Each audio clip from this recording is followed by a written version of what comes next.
Welcome to the Leaders of Tomorrow, the only show on Indian television where you, the MSME, get center stage to voice your opinions and thoughts. This is ET&R's special initiative to give MSMEs and entrepreneurs the opportunity to be front and center on every industry and every area that matters to you.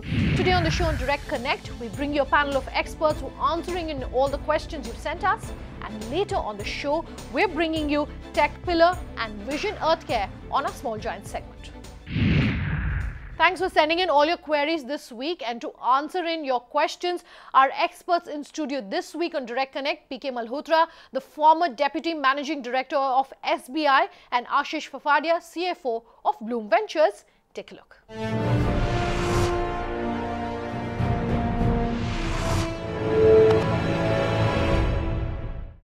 Gentlemen, as always, such a pleasure to have both of you with us here tonight. Let's kick the show off then with a question that's coming to us on email. Harish Savla has written in to us to say that he wants to know more about some of the schemes that the government has launched, particularly with regards Startup India.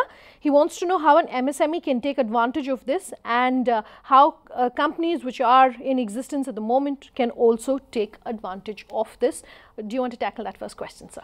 Harish, in fact, Startup India scheme has been formulated to help new entrepreneurs, and MSMEs definitely come into this scheme. There are a few eligibility criteria, one of which is that your company should not be more than 7 years old. Second is, in no year prior year, your turnover should have been more than 25 crores. And of course, you should be a registered partnership, LLP, etc., etc. So, once those eligibility criteria are fulfilled by you, you can go for registration, which is online, nothing very difficult to achieve, and self-certification is there. Once you are accepted as one of the startup, sorry, I missed out on one point, it is largely on innovation.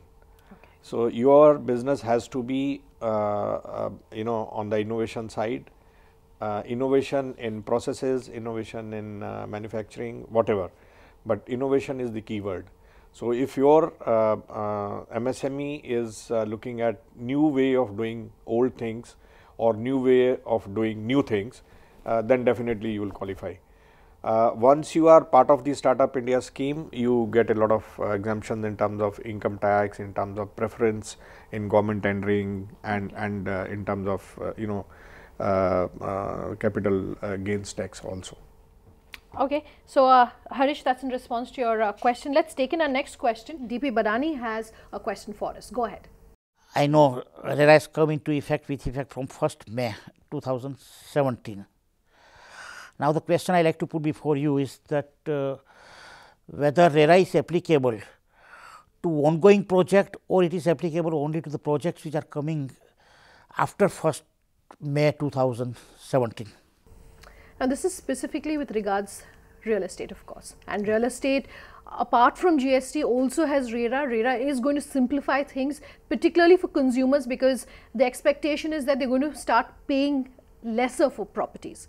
But for his question, do you have anything about whom it's going to apply to maybe? Actually, the short answer is that all the ongoing projects will be covered under RERA. And when I say all the ongoing project, that means where the completion certificate has not been given. And all the part of it will depend upon the legislation that individual states promulgate. But ultimately, uniformity is likely to be there, because the central government is paying a lot of attention to the kind of act which is being passed in every state. Once this act is notified in your state, every builder who has a project which has not got the completion certificate yet will have to register with the RERA regulatory authority. And all the projects which have not got the completion certificate as on 1st of May 2017 will have to be registered. All right, that's in response to your question, DP Badani. Our next question is coming to us from Gurminder Singh. Gurminder? I have started this business before 4 years, where I was doing a freelancing job in the market. Doing a freelancing job is little bit tougher than having your own space, For example, you should have your own office. Where when I was doing a freelancing, I have faced lots of problems where people are asking from from where you are coming, why you don't have your visiting card, because I was not having a office. For if you want to start, if you are doing freelancing, where we face lot of issues. So I just want to need a suggestion where I can have whether how can I go about in freelancing or taking a own office and doing a business is okay. I need that opinion from your people. I think what we were just discussing in terms of a financial consultant, correct me if I'm wrong, but if he were talking about also the freelancing industry, could the same thing apply there? I know his question is different. He wants to know about, bringing down his costs, not having visiting cards, building a name and reputation for himself. But in terms of the deductions that we were talking about, that will apply for freelancers as well. That applies. So then let's discuss specifically his question. How would you recommend that someone who's freelancing goes about building that sort of word of mouth publicity as well as reliability? If there's a great time to be a freelancer ever, it is now? This age. Why is that? So you have the tools of being able to magnify your work, your presence has phenomenally been on the rise. So that is not only about the social media tools, but what you can do in terms of showing that credibility. Visiting cards and office address only help you get a starting point. They were never being the only source of credibility for most people. But for MSMEs, don't you think that foot in the door is their biggest challenge right now? No, so I think there are more efficient ways to reach out to people. If you look at India particularly, smartphone penetration, internet and all that is on the rise, and that is not only true of larger cities, that is true of tier 1, 2 and 3 cities as well. There have been enough number of surveys which will go on to demonstrate how people are consuming content, how people are looking forward to internet as a means. Okay. So I think if you are a freelancer, whatever work you are doing, there's a way to showcase that. There's a way to make sure that you reach out to people on what you can do for them. And so far as visiting cards, I think that's a negligible issue. There's no harm in having that, and you should have that, so that when you're going there, you have ways and means to present yourself. Okay. And it can be your residence address and your phone number, personal phone number. That's all. Establishment is not something which is a deal breaker in the current day and age. Okay. So that shouldn't really hold him back. Absolutely not. Yeah. Another point I would like to mention here, Gurminder, is that once you reach a slightly better level, you can always hire, in larger cities at least, there are offices available which can be hired on hourly basis. You can have the entire setup on hourly basis, and also their address which can be used only when you need them, and they come out to be very, very inexpensive. All right, that's in response to your question, Gurminder. Don't let the lack of not having a visiting card, for example, hold you back. That shouldn't be a hindrance. That's a one-line answer that our experts have recommended for you. Thank you both very much, as always, for coming down and answering all these questions. Time for a break. On our Small Giant segment on the other side, we'll bring you Techpillar and Vision Earthcare. To stay tuned.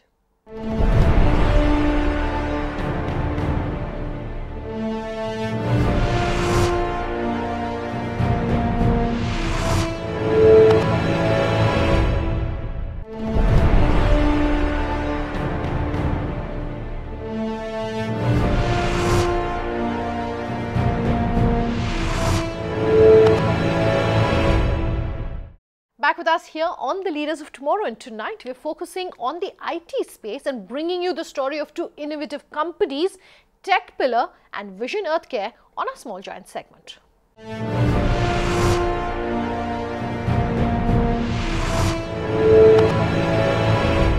Mumbai's 18.4 million residents dump out approximately 9,600 metric tons of sewage every day. Tucked away in this mayhem is this unexpected patch of green. After years of research at IIT Bombay, tech startup Vision Earthcare has proved its track record to treat sewage waste effectively and economically. Anshuya Banerjee caught up with the founder to get you insights on how this company has changed the face of sanitary engineering globally. Take a look. Water tends to be taken for granted by people in urban areas. However, for Mumbai, regular water supply is practically a mirage. After around 20 years of research at IIT Bombay, Dr. H.S. Shankar and his team at Vision Earthcare has come up with a sewage treatment plant using soil biotechnology that creates the right soil and biological conditions to purify and recycle sewage water. So when was it that you decided to work on this sewage treatment plant, and what was your initial inspiration behind Camas SBT? I've lived abroad for a very long time, and the quality of life that citizens outside India are leading is much superior to what Indians are leading. And one of the reasons is that we don't have access to good water, and our water resources are not that great. We wanted to give Indians, develop a technology that can give Indians access to good water from wastewater streams. And that was the inspiration behind Camas SBT as the technological solution. So we understand that Camas SBT is a giant leap forward. Please tell our viewers that how soil biotechnology mimic nature. So this is actually harnessing the genius of nature, the genius of soil. All conventional treatment technologies are using an aquatic ecosystem to treat water. They require blowers and compressors to provide the oxygen required for the oxidation of the organic waste inside water. What Camas SBT does is to transfer the organics or the pollution from the water onto a soil-based media by an adsorption process, and then provide the oxygen required for the oxidation. So it uses the power of soil bacteria rather than water. And it is well known from ecology that water is a biological desert, whereas soil is actually where all the life is actually very rich in life. So what makes your waste recycling plant different from other conventional STPs? Right. So we use much less energy than any other treatment technology. We are 85% of our plant can be a green area. It can be integrated into a green space in the environment that we live in. It is odorless, it is noiseless, and it's very unobtrusive to the human community. Other treatment plants require mechanical equipment like blowers, which requires a DG backup for effective operations. SBT, on the other hand, is very robust. It can work in power conditions which are not stable. So even if there are multiple power cuts during the operation of our plant, we'll still be able to get the very high water quality required for reuse purposes. So according to the latest report, BMC dropped to the 29th position in the Swachh Bharat Abhiyan survey. So what do you think the government is doing to improve the sanitation system in Mumbai? We are very well connected to the government systems in India, Maharashtra government included. Maharashtra Jeevan Pradhikaran, which is the nodal body for water and wastewater in rural areas of Maharashtra, has given us an opportunity to demonstrate our systems in villages outside the urban areas of India. We have done multiple urban plants within Bombay city itself, but they are for private players. So we understand that soil biotechnology is a major paradigm shift in waste processing. So can you talk to us about the major barriers you've faced along the way? In the private sector, the barriers where we were innovative and new, and so people didn't know about us. It took us some amount of time to showcase our pilots. We have done that for the last 5 years. We have 100 plants all over India, so we have showcase plants which we can show to our clients, and we have demonstrated that. So there is a lot more confidence in our ability to deliver. So talk to us about your funding journey. Do you see projects like these as a potential investment opportunity for investors? So we were bootstrapped until about 2012, completely bootstrapped, and then we had a couple of angel investors who had come in to fund us in various ways in South India and start off our marketing efforts that side. But what we are looking at right now is there's a huge mandate from the government to clean up India totally.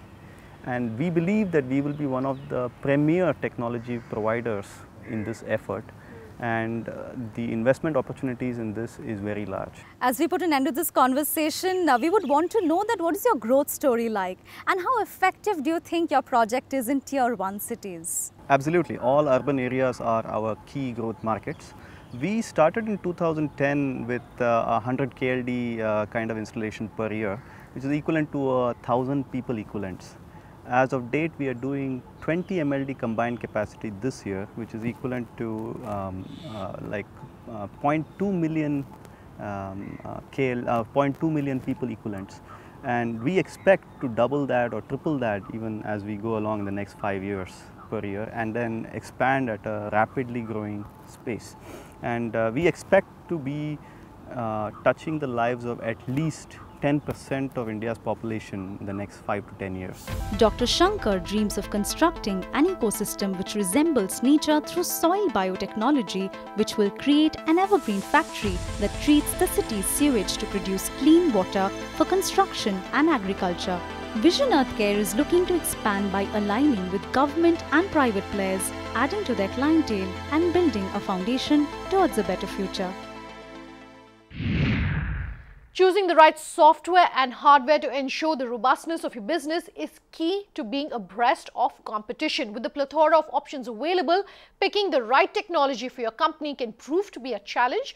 Gurugram-based Techpillar hopes to make the lives of MSMEs simpler by providing a platform to evaluate the various options and then choose what they feel is the best fit for their business. Shubhangi Sinha has the story. Zeroing in on the right horse and then evaluating its abilities is a crucial starting point of understanding whether you will be able to win a race. And similarly, in a competitive startup environment, choosing the correct IT platform or software and hardware solutions is the cornerstone of a company's success. Helping entrepreneurs and companies make this difficult decision is Gurugram-based Techpillar. Founded by Anurag Gupta last year, this company hopes to ensure that a technology solution, which is in fact a pillar that companies build on, is the best fit. Mayank, let us begin by talking to you about what the DNA of Techpillar really is and what was the inspiration really behind starting a company which would be able to provide a platform for entrepreneurs and companies to look for tech solutions. When it comes to identify the right software or hardware products for your company, then SMEs often spend their most of the times on by visiting the different websites of different vendors, okay, and they are only left up with only one option. They need to just collaborate with the third party vendors, and where they can actually they don't get actually the right consultation or the right expertise because they don't have the right expertise. So Techpillar is focused on providing a one dashboard solution where you can get all listing of products, you can browse through categories, you can compare the products, you can get detailed reviews of the products, and moreover you can, on the top of that, we also provide you the free consultation services, and you can just ask your query about any software or hardware solution and we will just get back. Right, so being the Chief Technical Officer at Techpillar, how important it is to your mind for an entrepreneur or a company to be able to zero in on the correct technology and the correct technological solution for their company? See, technology plays a great role for every company. So if you don't pick up the right technology initially, then as soon as your user base grows for your company, then it becomes difficult to scale your application. So Techpillar plays a major role here. It provides you the complete listing of all the products and all the technology stack for that particular product. While I completely agree with what you're saying, the fact really remains that there are not too many MSMEs or small entrepreneurs who can always afford state-of-the-art technologies. So in that case, how do you think a platform like Techpillar can help them? See, cost is always a major factor in for a company while it is evaluating software or hardware products for its company. So Techpillar is helping those companies because we don't just only list high vendors or high scale vendors. We are also listing small vendors and medium vendors. So if I take a practical case, if you just browse through video conferencing category on Techpillar, so everyone is known to like Juniper or like Cisco is providing only video conferencing solution, but no one is aware that Panasonic is also inside this particular service. So Techpillar contains all the listing of niche vendors where you can actually pick according to your budget and according to your requirement. Sure. So like you were mentioning before, vendors can come onto your platform and list their products.